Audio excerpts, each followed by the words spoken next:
Hola hermanos, y a cada uno de ustedes que nos están viendo, es nuevamente un privilegio, es un gozo el poder estar compartiendo con ustedes una enseñanza más de la palabra de Dios, porque sabemos que la palabra de Dios nos da sentido, da esperanza, da alegría, da paz a todo aquel que ha decidido seguir a Cristo y ha decidido vivir teniéndolo a Él como su centro de vida. Pues bien, a todo esto y a manera así de introducción, nosotros sabemos que los humanos constantemente necesitamos de relacionarnos con los demás, porque es algo muy propio ya de nuestro ser, y así Dios lo ha dispuesto, de tal forma que todos nosotros pudiéramos crecer en nuestra capacidad de amar, de servir, de compartir, de enseñar, entre otras muchas cosas, tanto para bien de uno mismo como también para el bien de nuestro prójimo. Pero por otro lado, también sabemos que durante todo este proceso se presentan situaciones por las que nosotros podemos llegar a ofender, en las que podemos llegar a dañar o inclusive también a lastimar a otra persona. O puede ser de manera contraria, también en la que nosotros seamos los que nos sentimos ofendidos, lastimados o perjudicados. De tal forma que esto puede provocar que haya como un rompimiento o un alejamiento en esa relación, lo cual sin duda esto sin lugar a duda, va a ir afectando y nublando toda nuestra capacidad de amar a nuestro prójimo, a menos que decidamos iniciar otro proceso que implica el perdonar a nuestro prójimo. Pues bien, el tema sobre el cual vamos a estar ahora meditando lo he titulado La necesidad del perdón. Y está basado en el libro de Efesios capítulo 2, versículos del 31 al 32. Lo repito, es el libro de los Efesios capítulo 4, versículos del 31 al 32, en donde la palabra de Dios nos dice lo siguiente. Dice así: Quítense de vosotros toda amargura, enojo, ira, gritería y maledicencia y toda malicia. Antes, sed benignos unos con otros, misericordiosos, perdonándoos unos a otros, como Dios también os perdona a vosotros en Cristo. Vamos a orar para iniciar. Bendito Padre, gracias Señor por estos momentos que nos permites estar ahorita aquí reunidos. Permite que salgamos edificados y que podamos conocer un poco más de tu palabra. Gracias por todos y cada uno de los que están escuchando y que estamos compartiendo de esto. Te lo agradecemos a ti, Señor. En el nombre de Cristo Jesús. Amén. Bien, en este pasaje que acabamos de leer, podemos entender que el deseo profundo de Dios es que vivamos en amor y que perdonemos a los que nos ofenden, por el solo hecho de que nosotros somos también perdonados a través de aquel que dio su vida en sacrificio por nosotros, que es en Cristo Jesús, para liberarnos de la esclavitud de nuestro pecado. Ahora, en Cristo se nos ha dado el poder de amar a nuestros enemigos, de hacer el bien a los que nos odian, de bendecir a los que nos maldicen y de orar por los que nos hacen daño. Esto lo podemos leer allí en el libro de Lucas, capítulo 6, del 27 al 28. Entonces, en Jesucristo, nuestro corazón va siendo transformado de tal manera que va estando dispuesto a perdonar y que obrará también por cumplir ese propósito. En el libro de Hechos, capítulo 3, versículo 19, nos habla de que debemos arrepentirnos y volvernos a Dios para que sean borrados todos nuestros pecados y vengan tiempos de descanso por parte de Dios. Es por esto por lo que nuestro perdón a los demás debe reflejar el perdón que Dios ha hecho con nosotros por medio de Cristo, porque el perdón delante de Dios, si se entiende de manera así correcta, implica un arrepentimiento por parte del pecador o del que comete la falta, y el amor y la gracia siempre van a estar dispuestos por parte de Dios. Es decir, que el amor y la gracia están ahí, pero un arrepentimiento genuino de parte del pecador es lo que hace falta. Existe un pasaje en la palabra de Dios, allá en Mateo capítulo 18, 23 al 35, en donde Jesucristo nos habla acerca del perdón y que nos describe de la semejanza que esto tiene con el reino de los cielos. En ese pasaje se nos relata que un rey comienza a hacer cuentas con sus siervos y uno de ellos le debía una gran fortuna de dinero. Ahora, como éste no podía pagarle, el rey entonces ordena que se vendan todas sus pertenencias, así como también su mujer, sus hijos y asimismo también él. El siervo entonces le suplica al rey que tenga paciencia y que él le pagará todo lo que le debe. En ese momento entonces el rey es movido a misericordia y le perdona toda la deuda. Luego de esto, ese mismo siervo entonces sale y va y se encuentra con otra persona que le debía una cantidad pequeña de dinero. Inmediatamente el siervo, de manera así ya brusca, lo obliga a pagarle lo que le debía. Y esa persona, como no le podía pagar, le ruega que tenga paciencia y él le podrá pagar todo. Pero en este caso, en ese siervo, el siervo no quiso y lo echó a la cárcel hasta que le pagara todo.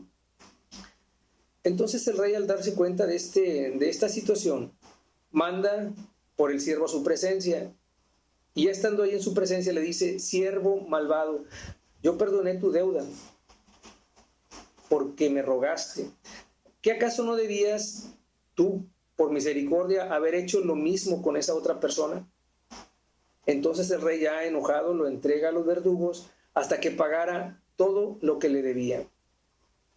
Finalmente, termina el pasaje diciendo que el Padre Celestial hará lo mismo con nosotros si no perdonamos de todo corazón a todo aquel que nos ha ofendido.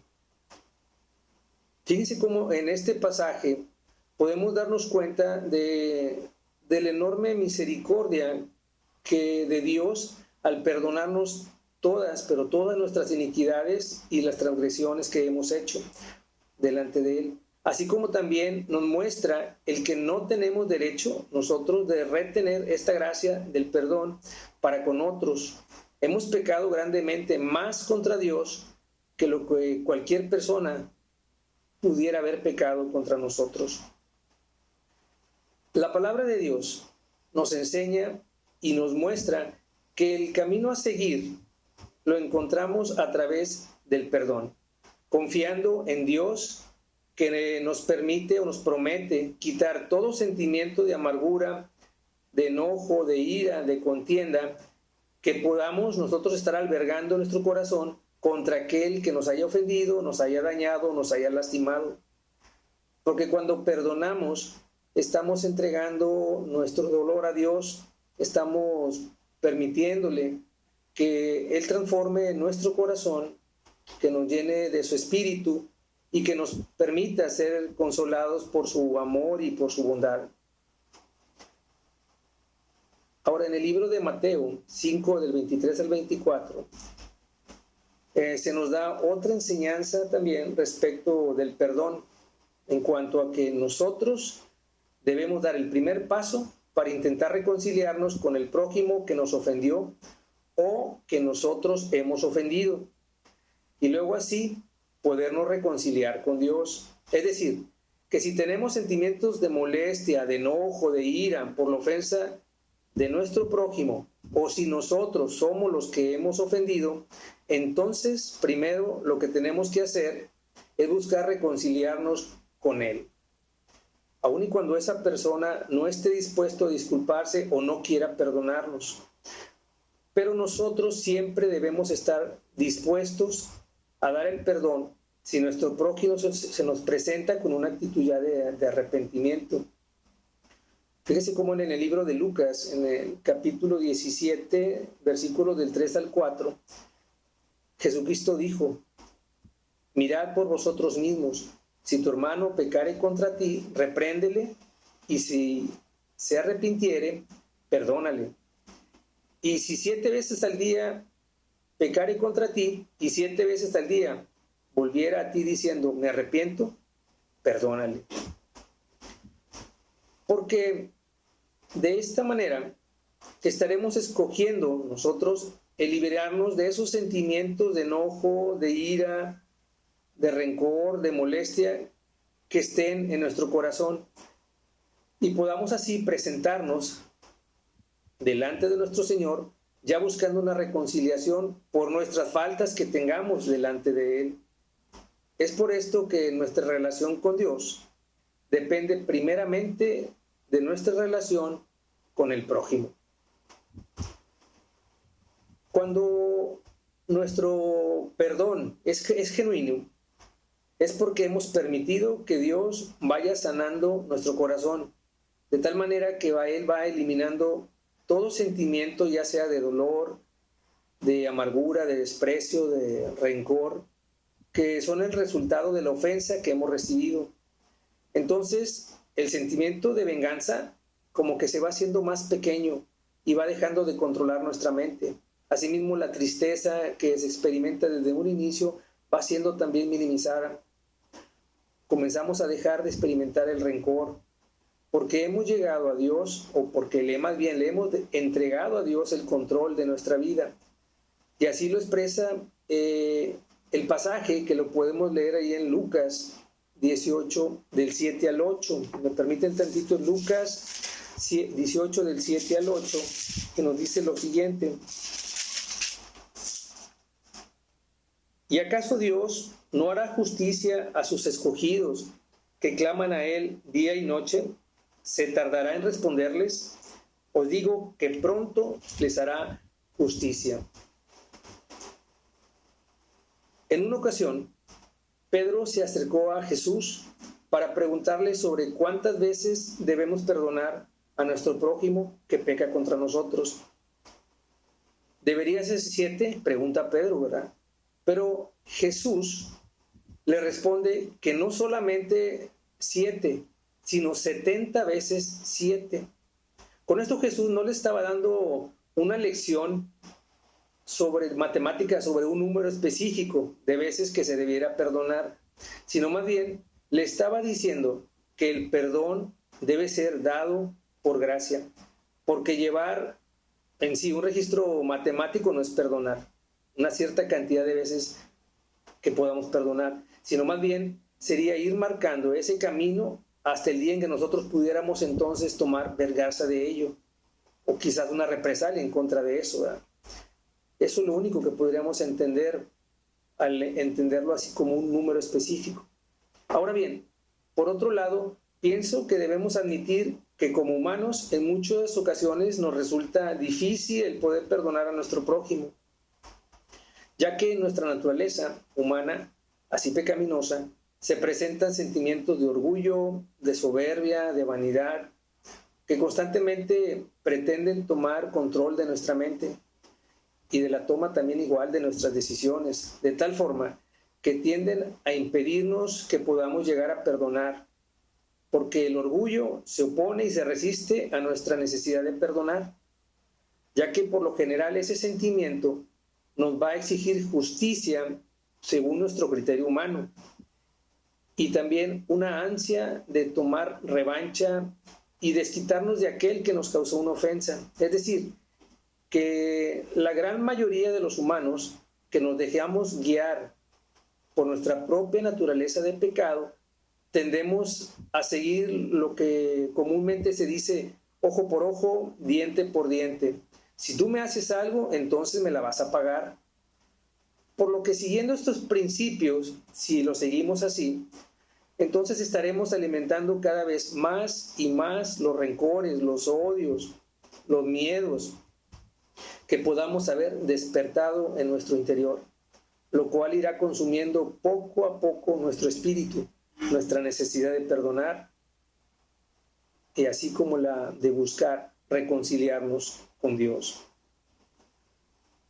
Pero ¿qué pasaría si la ofensa o el daño fue demasiado grande? No perdonar sería una ofensa aún mayor ante Dios, porque perdonar refleja el carácter de Dios, el cual debemos imitar. Cuando perdonamos, reflejamos el amor del Padre. Entonces, vamos a decir, la norma sería esta: perdonemos a los demás como Dios nos perdona. Perdonar nos da entonces la oportunidad de obsequiar a los otros lo que Dios nos ha dado, lo que nos ha obsequiado. Nuestro prójimo en la vida, nuestro propósito más bien en la vida, es desarrollar el carácter de Dios en nosotros. Con todo esto, podríamos entender que el mejor ejemplo del perdón es el que Dios nos dio. Él tomó la iniciativa al enviar a Jesús aún antes de que nosotros pidiéramos perdón por nuestros pecados, y mientras tanto, Él espera pacientemente por nuestro arrepentimiento. Así nosotros deberíamos buscar el tomar la decisión de perdonar a nuestro agresor aún antes de que éste se pudiera arrepentir. Finalmente, volvámonos siempre a ser obedientes a las promesas y los mandatos que Dios nos demanda en cuanto a ser misericordiosos y perdonar las ofensas a los que hemos sido expuestos. Llevemos ese ejemplo de vida que solo en Cristo podemos tener, para que su amor se vea manifestado en ese carácter de Jesús que sigue transformando la vida de aquel que ha depositado su confianza en Él. Dios les bendiga y Dios les guarde.